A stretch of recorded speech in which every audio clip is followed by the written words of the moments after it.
nieko nereiškintis dalykas. Jeigu įdomu, tai aš su Trakų merė esu tą reikalą aptaręs, nes ten kaip tik yra riba Vilniaus ir Trakų.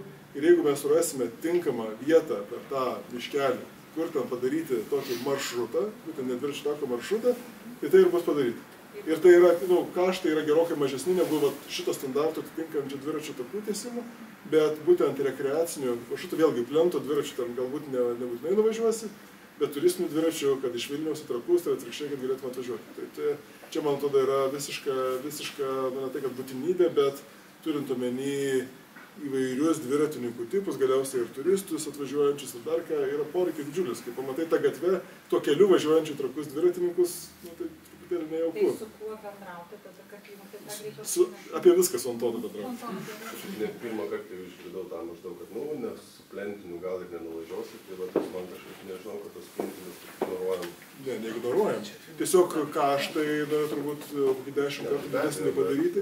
Tai su plentiniu, kai aš kalbu apie tą miesto tinklą, tai aišku, tai dėl to ir kalbam apie, kad 1 centimetro bordiūras yra per didelis. Dėl to, kad plento dviračių yra per didelis. Aš manau, kad plento dviračiai yra plentų, kuris man būtent dviračių takės. Ne, čia kitas komentaras buvo. Kito žmogaus.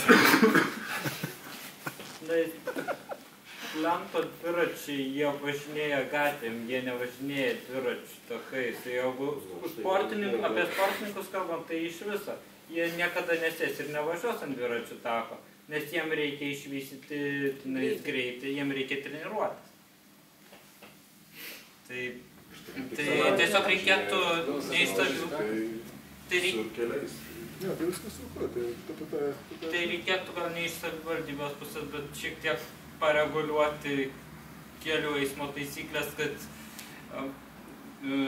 plentininkai nebūtų tiesiog baudžiami, kad jie tenais nevažiuoja dviračių taku. Nereikia, policija nesugeba nubausti dviratininko važiuojančių pėsčiųjų takų ir atvirkščiai. Esu matęs keletą tokių pranešimų. Jie vieną kartą pabarė, sakė, Klausykite, atsiprašau, jeigu galima, tą užfiksuojam, tą, kaip suprantu, bendra nuomonė yra, ar ne, kad net jeigu yra dviračių takas, mes turime labai aiškiai šnekėti su policija, kad daliai dviratininkų, sportininkų vis tiek tolerancija turi būti važiuoti tenai.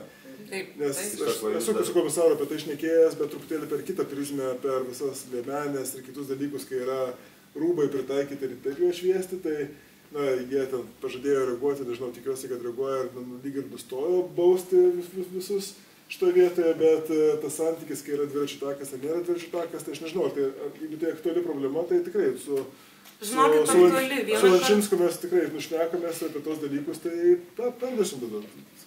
Kartu aš gavau... Ir atsiprašau, nutraukiu dar kažką. Ne, aš tiesiog norėjau gal pastebėti tą mintį, kai tiesiog minėjot, kaip veikia vis dėlto tos geltonos linijos sankryžose.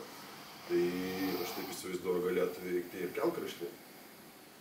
Visai nebūtinai turi būti net atskirta zona, tokia plati, bet tiesiog, nežinau, trikampę, nesvarbu, ne?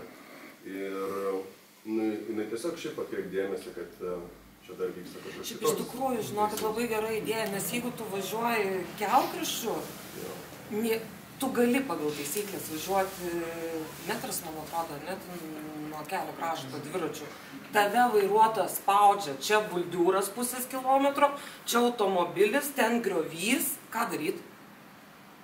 Kelių eismo taisyklę aš nepažeidžiu, aš važiuoju ten, kur galiu. Ne, čia visi su to susiduria.